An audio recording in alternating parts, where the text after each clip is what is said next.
Hi, everyone. My name is Marcelo, CTO and co-founder at Remote, and I'm here today with Vinay Hiremath, CTO and co-founder at Loom. And everyone knows Loom, so I don't have to explain what it is. But just so we know, just so people know who they're talking to, I have a few baseline questions, Vinay, and we'll start with those. Cool. Let's do it. All right. So the first one, give us a quick intro about yourself, a few seconds.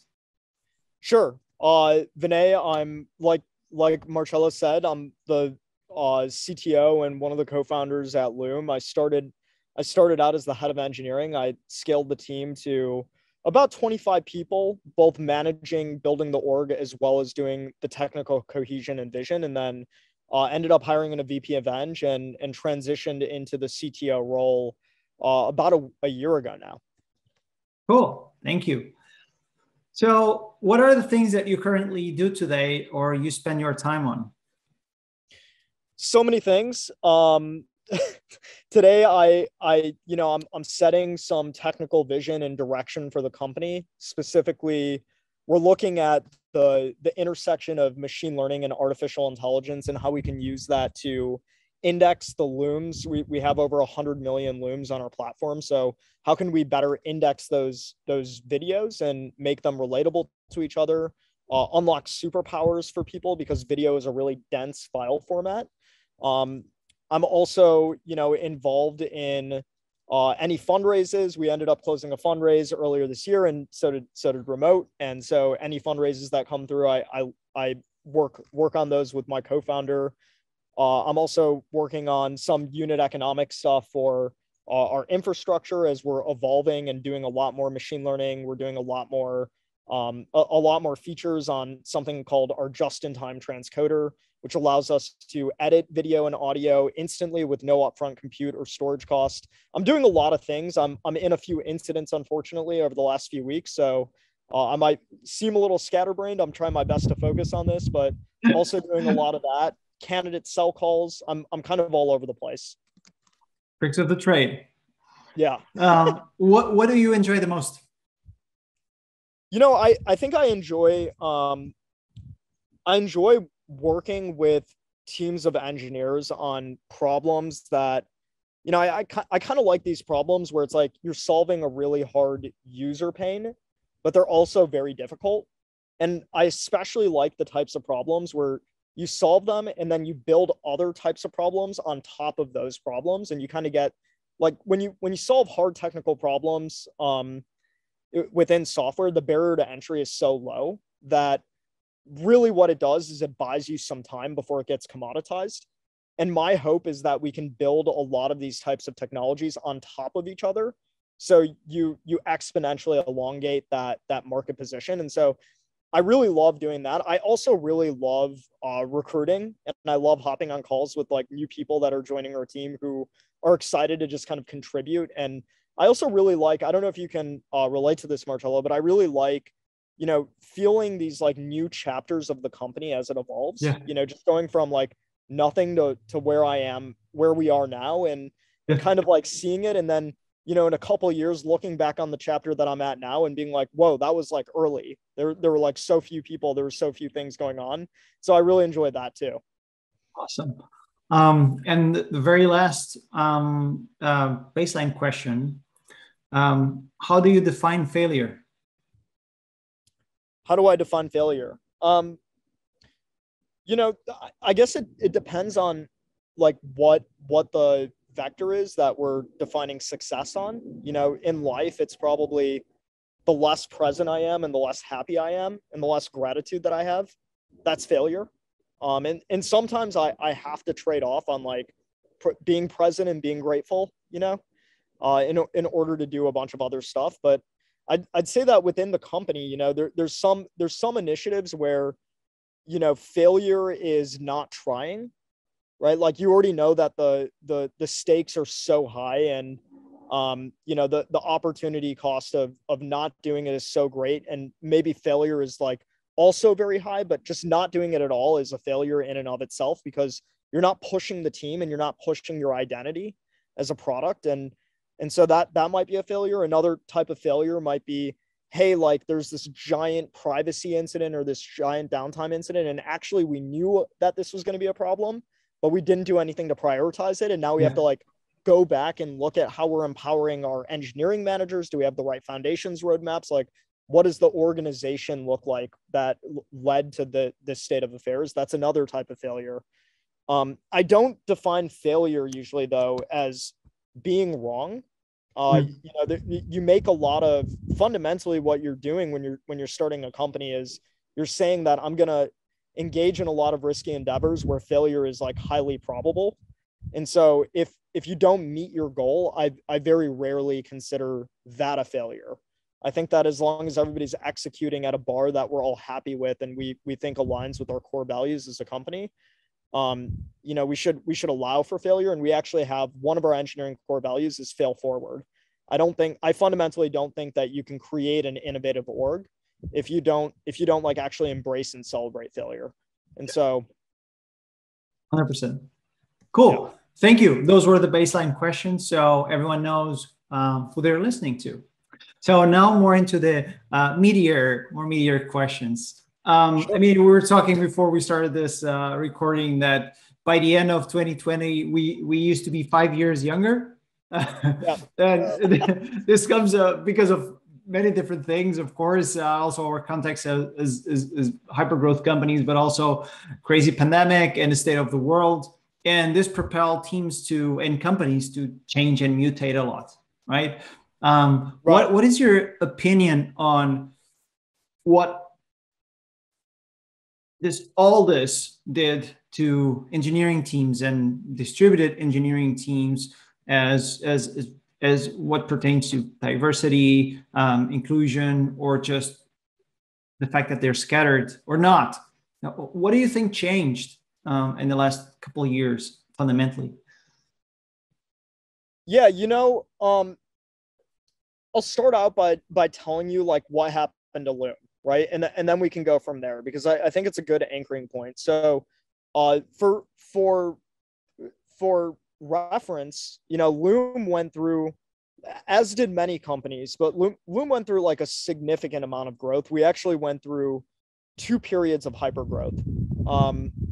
And when I'm talking about hypergrowth, I'm talking about, your services, the amount of load on your services increasing 1,000x over a week or like 2 weeks. And then there's no way you can capacity plan for it. You would never run 1,000 times more servers than your current capacity. And, like maybe you can account for it with auto scaling, but usually after you already realize that your demand is spiky, right? And so it's a pretty, I feel like a lot of people say unprecedented time, I'm hoping for some precedented times, but, I think that it was a pretty unprecedented time. And the first time that this happened was around the time that we announced our COVID pricing. So when people started working from home, I actually got a call from one of our early investors, and he was living in China at the time.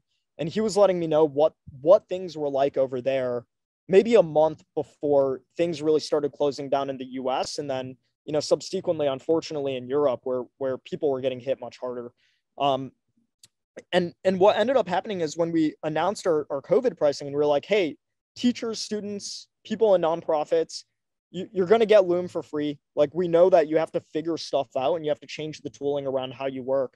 We're going to give it away for free. We don't know when this is going to end, but we just want to like help out. And from that, what ended up happening was, not only did teachers and students start picking it up, but because there was shelter in place, people who were the spouses and the daughters and sons of those teachers and students started watching Loom, and they were like, oh, maybe we could use this at work. And, over the course of a week, our traffic just started skyrocketing. All of our services started breaking across everything. All of our engineers were on call, all 25 of them at the time, 25 going on 30. All of our systems were failing. People were working. There was no idea, like there was no concept of on call. Like people were just working until they couldn't work anymore. Then they were going to sleep. Then they were waking up. Then they were working. And it was like through weekends. I mean, there was no other way for us to do this. And, during this whole time, like while this is happening, I'm hopping on, I remember this one call, hopping on a call with an engineer who was crying because they were sending me a photo of bodies getting carried out of their hometown, like Yeah. they're and so this is happening. And then, at the time, my infrastructure head lets me know that they're actually leaving to go start their own company. Yeah.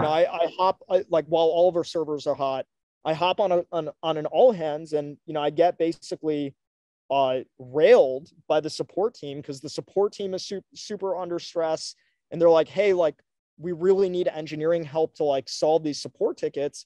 I'm like, no, we need engineers solving problems. Like, I know it sucks right now, but we got to make it through this. And like, they're the only ones who can fix the problems. Like, basically this whole thing was a clusterfuck. Okay. Yeah. And this happened within a period of like a month. Right. And I draw this story out because like some version of this has happened across several different companies. And, it's not just like the hyper growth. I think that the beginning of the pandemic was like a really rude awakening for a lot of people. And I think that there's a lot of like siloed perspectives around the world. Like if you're in the US, you might have like a very like honestly privileged perspective about how it affected you, because maybe you weren't in Italy at the time, right? And if you're in Italy, you might have like a very bleak perspective, and it's kind of like an uneven, heterogeneous perspective of how we entered into the pandemic. And then from there, like as things like evened out and people kind of started getting used to this, like mental health issues started popping up, right? And we entered a second scale of hypergrowth, which we were much more prepared for that time, but I won't go into it because it's not relevant to your question. The reason why I draw all of this out is because, for the pandemic specifically, I think that we all learned how to work in this new environment, but like the new environment is incorrectly being conflated with what it's like to be a remote worker. And so you might hear this narrative a lot online, right? And of course, it's self-serving for tools like Loom and Remote, but it's true. It's like what work was like before all of that shit that I just described was very different. Like it was very, very different. And, like the mental health issues, like all of that stuff was not apparent. And, also, I will say that, remote doesn't mean that you never meet up with your coworkers. Like, I think that there's so many different models where different coworkers of remote companies get together, they hang out, they're like, hey, we want to use some budget to like go grab beers in the UK, because like there's a lot of people in Portugal and we just hired a new person in London. That wasn't happening anymore during the pandemic. And so in one way, the pandemic on an obvious scale accelerated a lot of people to adopt remote work. But in another way, we kind of find ourselves in this bifurcation of the public opinion of what it means to work remotely. And I think that, we're seeing right now a mass exodus of like high attrition value across a lot of companies, because not only are people seeing that their employers aren't allowing them to do remote work, there's actually a lot of people leaving their companies because the version of remote work that their employers are adopting doesn't align with how they view remote work. And so we're going through this like really crazy work revolution where like people are choosing how to morph their work life around their personal life, which means that teams are changing the way they work, which means that organizations are changing the way they work, which literally has an impact on real geo footprint of how big office space people need, like what do cities look like. Like this is a really big fucking thing that I think that like there's a lot of these really siloed conversations in Twitter that miss like the bigger macro thing that we're seeing here, right? And so yes, like on one end there's like all of the great epithets for like remote work. You have more diversity of thought. You have a ton of different diverse people that can contribute to what you're doing in your mission. You also have like a really never before seen evening of economic opportunity across the world, which we could definitely dive into. But above all, the thing that I really want to say is that I think there are a lot of these siloed conversations, and we're at the beginning of something that's like really, really big. And even I don't understand the full effects. So I have no idea how people who work completely in office and are like committed to going back completely in office can so strongly state their ideas either. Like we're at the beginning of like something that's pretty massive, in my opinion.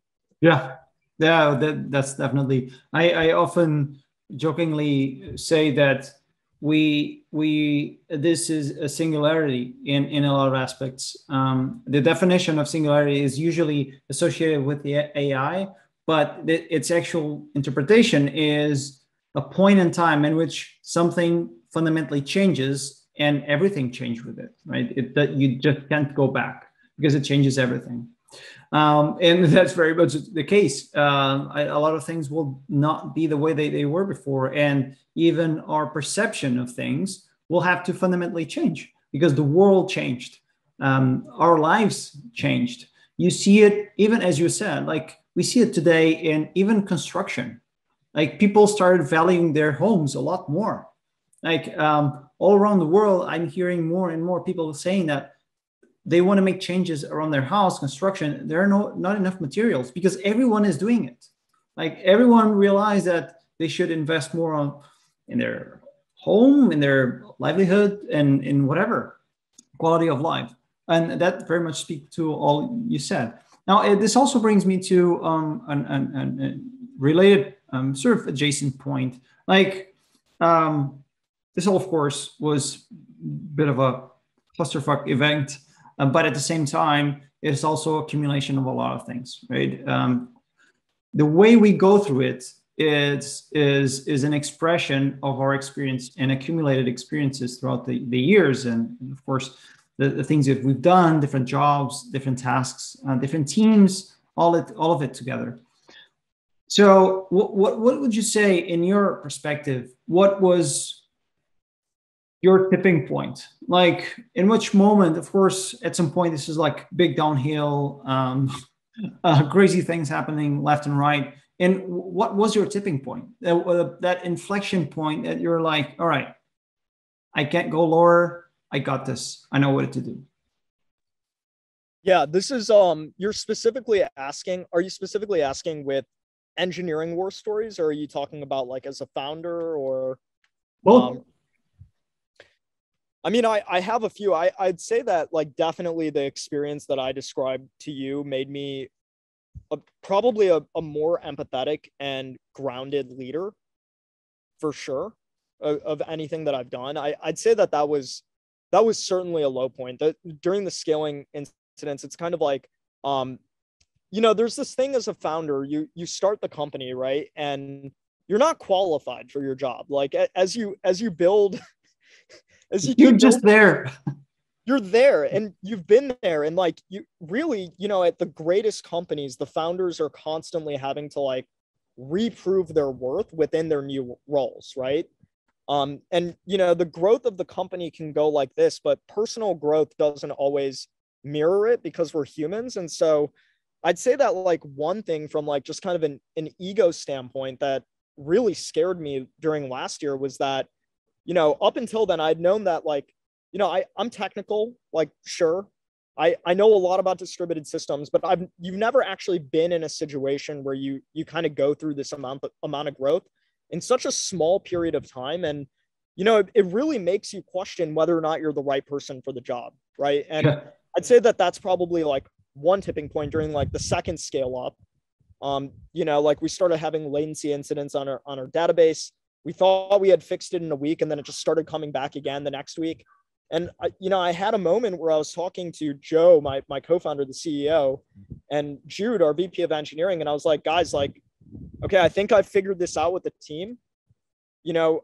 I'm pretty sure it's going to work. We stress tested it, but I don't really know until we have like the real traffic. And if it doesn't work, and it really hurt to say this, it really hurt to say this, but I was like, if it doesn't work, we might want to think about, me being the CTO at the company. Like we might have reached a scale where my ability to like wrangle people together, figure things out it's just not there. Like we need more experience, and that was certainly a low point for me, because even though like in a normal situation, I would have been very sure about the solution that the team had put together and that we had like investigated, all the first principles made sense, I was still doubting myself because it's just such a small window of time and such a large amount of growth. And, I think that that's like a low point that a lot of founders can relate to. And it doesn't have to be a hyper growth that, peaks that for you. It could be any amount of growth, and then your own personal growth kind of married up Yeah. against it. Especially those moments where, because you as a leader, you compound a lot of, let's say, tasks and things that you go through every day, and you don't even think about it, not even question if you're the person to do it. You just do them, and then they mostly work out, and then you go through them, and you take on new tasks, new challenges, and then it takes one to really ground you, to really like, oh shit, I never actually took a step back and realized, am I the person to do this? Can I do it? Because it only takes it once, and especially if you start having like imposter syndrome and all that, putting together, like it becomes something like, something to handle, and that's for sure. I mean, it is one of the biggest things and the hardest, because you don't know what you don't know, right? And most of it comes from just the experience of doing it. And I've myself, I've done a few things in the past, and people usually ask me, well, how do you stay calm, and how do you know what to do in all situations? I'm like, I just know what to avoid. It doesn't mean that I know what to do next. What I do know is what I want to avoid. That usually somehow helps me get through the day. And it leads me also to the next question. What was in your career your biggest mistake? My biggest mistake in my career. This is a good question. I don't know, because I genuinely like, and this is such a cop-out answer, but I know that like already a slew of people that are going to be like rolling their eyes really hard, and it's totally deserved. But I feel like all of the mistakes I've made in my career, have really shaped me for who I am. And so, and I am proud of who I am today. Like I think that I came from being, I mean, it's a longer story, but I came from being like a pretty angry person. Really, like, you look at yourself even 5 years ago, but 10 years ago, right? Like at the beginning of my career. And it's amazing. It's amazing, like, how imperfect my view of the world is. And now I know how imperfect it is. And it's more about, knowing how little I know, but like back then thinking I knew everything. And all the experiences that have like really been screw ups. Like, I can give you an example. Like, one of the earliest companies that I was at, like I said, I used to be an angry person. I have depression, and I've like been working through that. And part of the depression piece, and like where I grew up, I grew up in a really small, like, farm town. And like, I built up this defense mechanism where I would, instead of like being vulnerable and like kind of setting healthy boundaries, I decided that the way that I would move through the world is to be like really abrasive and attack people. And like, if I attack people, then they can't attack me, right? And unfortunately, when I started getting into my career and I started building some confidence around my abilities, I turned into an asshole. And I'd say that, like, the second job I had outside of school, like outside of me dropping out of school, the first piece of feedback I got from my manager was to stop being an asshole. And like the reason for that, like at my previous job, to give you an example of that, not my previous job, the first job that I had. Now I'm like mixing up my words, but basically, we had a CMO come in, and the details here aren't important, but essentially I didn't approve of how she was doing things. So I decided to send her an email along with our COO and CEO. And it was just like a really nasty email about like who hired this person. Like, she doesn't know what she's doing. Like, we should never let her interface with engineers. Like, she's just wasting our time. And like, I remember she like cried about it. And I would say that, there seldom do I have like regrets in my career, but I'd say that I definitely regret how I acted there. And then I guess is like sort of a meta thing when I think back on it, like, through all of the psychedelic experiences I've had since then, and like all of the things that have made me like genuinely a better person, I'd say that like anytime I've employed less empathy than I should have, like those have always been extremely regrettable experiences, and not only in my career but in my life. And I have like a slew of those types of examples of some of our earliest hires and me really like mismanaging like performance management, giving feedback, all that kind of stuff. I'm not going to say anything to like protect the identities of some people. You could look these people up. So I won't say anything about it, but I'd say anytime I've employed less empathy than I should have, I definitely end up regretting it. It is often easy.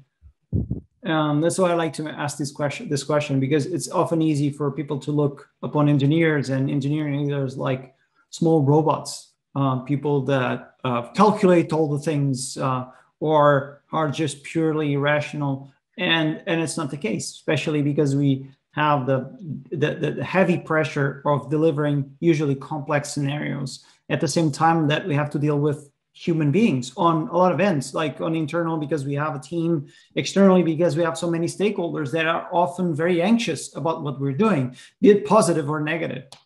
And now on the other spectrum, on the other side of the spectrum of this question, what is the most important lesson that you took from your experience so far?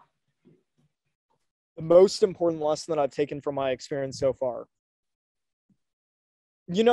I'd say, like, I hate to harp on this like empathy thing, right? Because I'll give you this answer and then I'll think of another one just because I did already give this. But I think that when you become like a manager or a leader, a really interesting thing happens where when you're an IC, you're kind of like talking to coworkers, like you're getting your work done. Conversations happen, like the number of conversations that you have is a lot if you work in a cross-functional role, but they're conversations that help you discover what other people are going through. Whereas when you're a manager or a leader, all of the shit that people are going through bubbles up to you. Right. And I'd say that that's been like a pretty important lesson to me in growing to be more empathetic, because, the things like somebody getting cancer or somebody's like family member passing away or someone like struggling with like mental health issues, like this is all shit that you don't see when you're an IC, and then you have to see all of it when you're not. And so it just really made me acutely aware of how much crap other people are going through at all times, and it's actually made me like a much better like partner in romantic relationships. It's made me a much better like friend. It's made me a much better of like a lot of things, because you have to like build that empathy muscle and you have to understand, hey, there's like some part of this equation that I don't understand about this person on the other end. I'd say that's probably the most foundational thing I've really learned.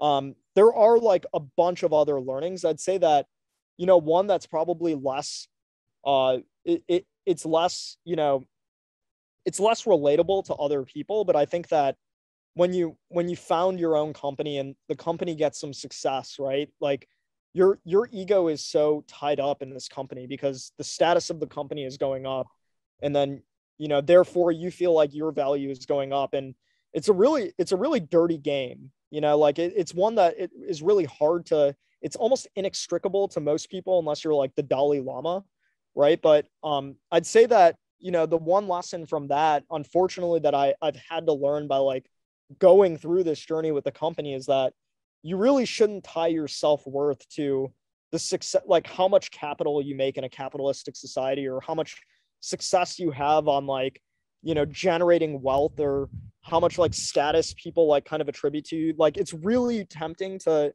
tie your self-worth into these things, and it's okay to, like, it's human to, and it's easier to when you don't have like this giant thing like a company like Loom or remote.com kind of like tied to your sense of self-worth, right? And I don't know if that makes sense to you, but like for me, like the huge lesson there has been, it's really a good idea to like be working on your self-worth and your value now.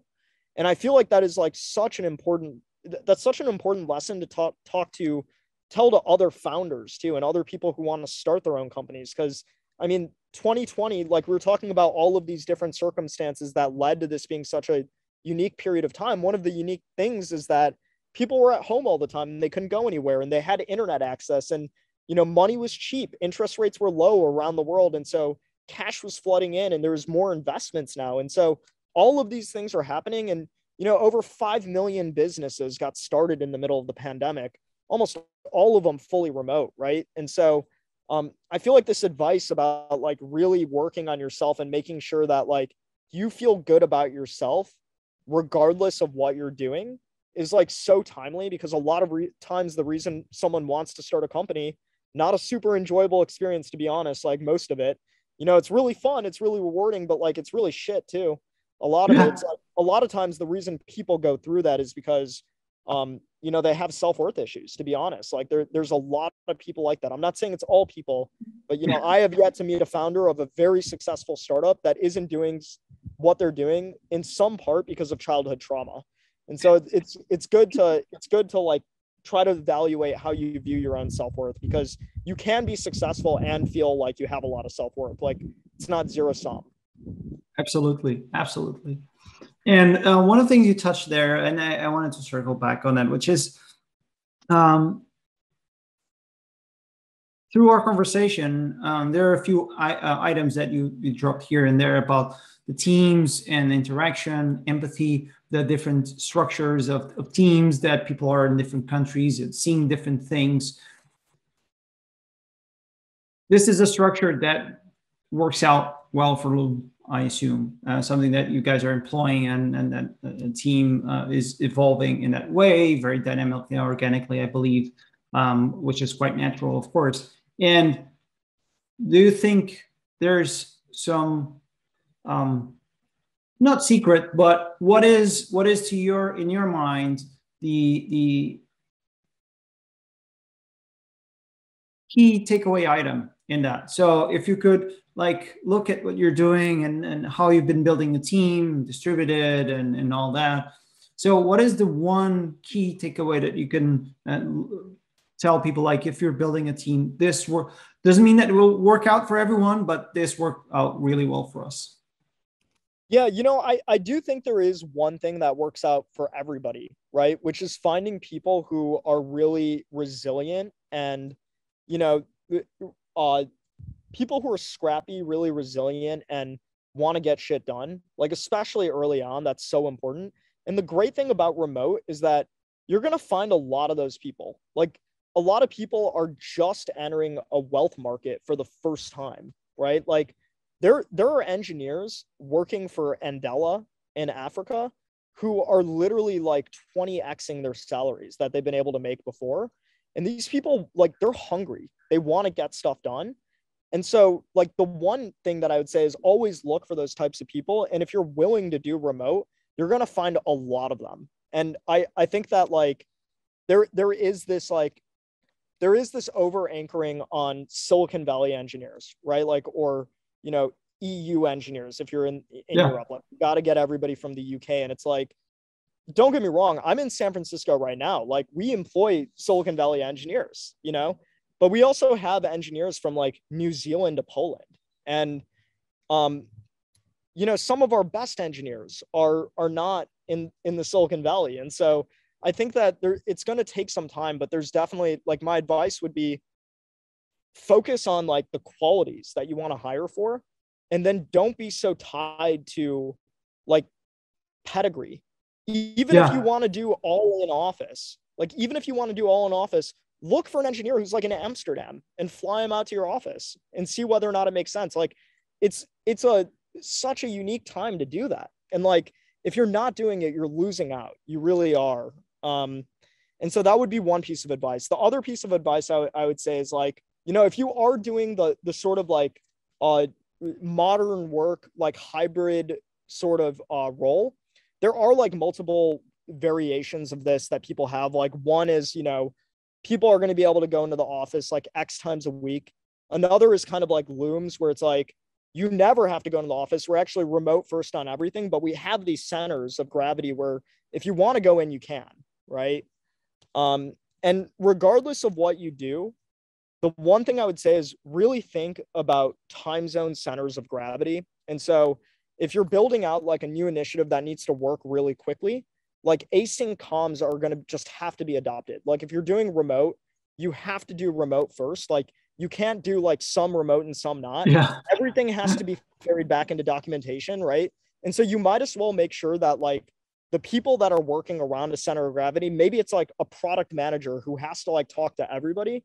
Make sure that person isn't like 9 hours off from everybody else, and you're going to have like a good time, you know? And so I think thinking about time zones is really important. That's like one piece of advice I'd give. Another is if you're doing hybrid remote, even if you're doing coming into the office X times a week, you have to think about remote first processes. It doesn't matter if you're like in a suburb of New York City, but your office is in New York City and everybody's still in New York. Like you have to do remote first because you have to document decisions. Otherwise, nobody knows what the fuck is going on. And so like, that's another piece of feedback is like, if you're going to adopt hybrid, just do remote first comms at the very least, even if operationally you're not there yet. And, you know, I'd also say that really intentionally think about what your culture is like around like accountability and ownership. I think like the number one, you know, I talked to so many different people.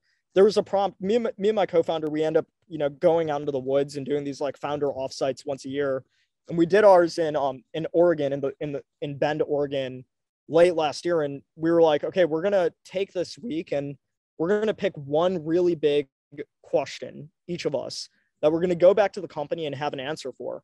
And the one that I was tasked with is post-pandemic, like, are things going to go back to normal? Like, are people going to go back to the office, and is that going to hurt our business, right? Because Loom is used by a lot of remote workers. And, you know, I took that question really seriously, and I basically went through LinkedIn's top 50 startup list for not only like 2020, but also 2019, to be fair.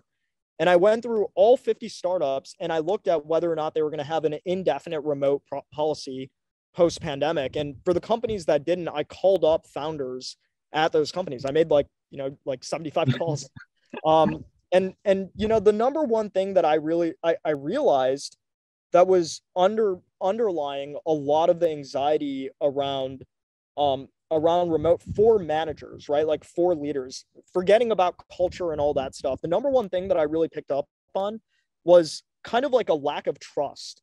And I think that when you're in a remote context, it's really like when you have Slack and all these things where you can message someone immediately, it's really tempting to like continually ask people where they're at because you can't see what they're doing. Right. But I mean, the challenge that I would pose to like leaders and managers is like, how would you feel if like you were in the office and someone was just like constantly looking at what you're doing on your screen? Like it would feel like shit. And so the other piece of advice I'd give is set up communication structures for checking in, give your team clear directives when you're going through this transition, and then trust that they're going to do it. Like, and then when you get to like the week or 2 weeks down the road, maybe they won't. Maybe this person really sucks. They're a horrible culture fit. Like, you know that they're fucking up, but still do it. Still give them the benefit of the doubt, because on the tail end, like if you're wrong, you've built a bunch of trust within the team and you have a highly autonomous team that can get shit done uninterrupted, which is a huge superpower. If you jump in and you try to like constantly ask where your team's at without like proper operations and like team meeting cadences or async update cadences, you're gonna destroy and erode the trust that you have with the team, and you're gonna miss out on a much bigger opportunity to like maximize efficiency. And if you miss out on an opportunity to maximize efficiency, you're gonna win less, and your culture is gonna suffer. So I'd also say, like, you know, the other piece of advice is for a lot of people that are kind of going into this transition of remote, and it might even be that you started a completely remote company and you just don't know what you're doing. Like, really think about like ownership within your culture and transparency. And don't make it an org of like basically micromanaging, which is like essentially that's a huge thing that I learned just talking to a lot of people that were going completely back into the office. You know, I don't want to be completely unfair. There's definite cultural benefits to being completely in office. Like, definitely there is. I know a lot of people who are kind of on the all remote hype train would be pissed at me for saying that. Yeah. But I definitely think getting together, there's huge benefits. But, you know, if you're going to be adopting remote practices, don't turn it into a micromanagement shop, essentially. Absolutely. All that is gold. And one very last question.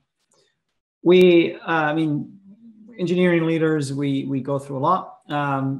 as do all the people that work with us, and a lot of different experiences, different people, different times, different companies, different contexts, businesses, you name it. At some point, I believe that every one of us has like that aha moment, the epiphany moment. And after that, when you look at people building something new, you always go like, why don't these people get it? They are not getting it. What is that for you? Why don't these people get it? They're not getting it. Um, I mean, I feel like a lot of it, really is it's kind of self-serving, right? Because we're both like remote.com and loom.com, and we power a lot of remote companies. I think that, definitely there was this letter that the founder of Carta had released recently, and it's really well written. Okay, it's like probably the most well written letter about why they're going back to this like hybrid model that's kind of not really a fucking hybrid model. It's like they're going back to office. They're going back to office, and he's pretty unapologetic about it. It's really well written, but he does make this he does make this statement that I almost can't believe that this is how people are interpreting it, but he makes the statement about how, just because people are being really loud and they're saying that, they need all remote, or they're going to like, they need remote first, or they're going to leave. Like, it doesn't mean that we should listen to the loudest people in the room. Like at Carta, we believe in like doing what we think is right, not what people want us to think is right, which I agree with that. Like, I agree that you shouldn't like listen to the market, but we have like record numbers of people leaving their jobs. And so I'm sitting here just being like, I don't know what the fuck he's talking about, to be honest. Like, I have no idea what he's talking about. Like, I get it. Like, I totally get it.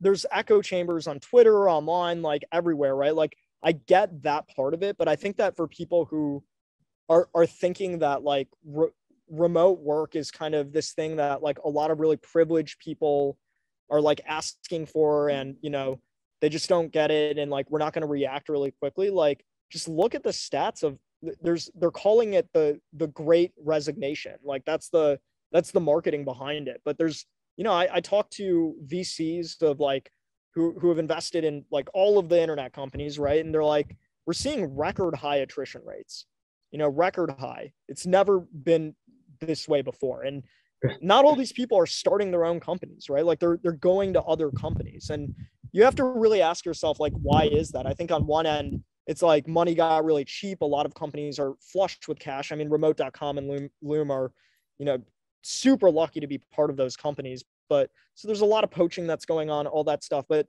it's also like people are they're coming out of this and they're like, do I really want to fucking commute like another 45 minutes every day? Or do I want to spend that 45 minutes like hanging out with my family, and doing whatever else? And I think to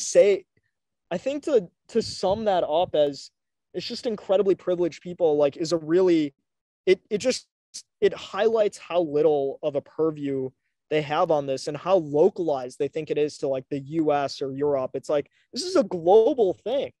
It's a global thing. Like, and it's been happening before the pandemic. Now it just like accelerated.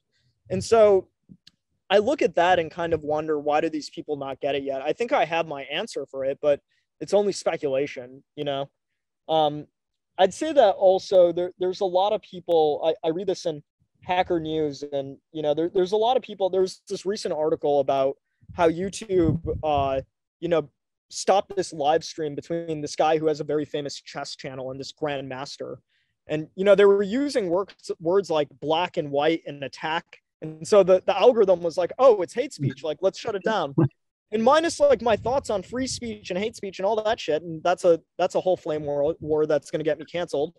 The basic thing here is that there's this sentiment, and you can look at the comments on this Hacker News post. There's the sentiment that AI and machine learning we're kind of going through this period where people are like over glorifying it. And AI is never going to be good enough to do X, Y, or Z. And I think that, I'm sitting here looking at it and I'm like, man, like I don't think people could be further from the truth. Like you look at things like GitHub Copilot, which I think a lot of engineers have their ego tied up in it like not being good, but it's very good. And like you're gonna see a lot more stuff like this. Like I've been playing around with OpenAI's GPT-3 on our own transcription data, and it's mind blowing. Like it is like it's insane. It's insane. And I think that we're kind of in this golden age of artificial intelligence, machine learning, and it's going to change the way that we work. And it, the way that we work as software engineers right now, we're going to be blue collar workers if we don't hop on this. And I think that like, it's a little bit to a less extent of the previous example, but I do look at people kind of complaining about this and like laughing at it. And I'm like, man, just don't get left behind, like don't get left behind. This is going to be like a pretty incredible golden age over the next 10 to 20 years of artificial intelligence, manufacturing, robotics. We're going to have full manufacturing facilities where people don't even need to go in to operate the facility. It's going to happen completely remotely. We're having a golden age of biotechnology advances with CRISPR and AlphaFold, and I have friends who are working on embeddable devices. One of my friends, Sam Korkos at Levels, is doing incredible stuff on like glucose monitoring. We're kind of like in a golden age of all this stuff. Unfortunately, I think that's intersected with a cultural age of skepticism, and it's intersected with a cultural age of not really trusting authority, being very like looking down on authority or anything that's like, it's not cool to be like optimistic about this stuff. I feel like in many circles, and it's unfortunate because like this is one of the times to be optimistic about technological advances, across so many different industries. And so my last message would be, I get to see a lot of these sort of deals just because of my privilege of like the position I'm in, and don't get left behind, like allow yourself to be happy and optimistic. And I'm kind of hoping that we see that reversal in certain spheres amongst like Gen Z, and they have absolutely a right to be skeptical, but now's not the time. Thank you, Vinay. It was lovely to have you. I hope everyone really sips down on all this gold, because it's marvelous, and there's a lot of people that can learn a lot from this. As I said before, maybe it doesn't work for everyone, but at least you know what to avoid. So again, thank you so much for this today. Absolute pleasure being here today. Thank you. And bye, everyone. Thank you. See ya.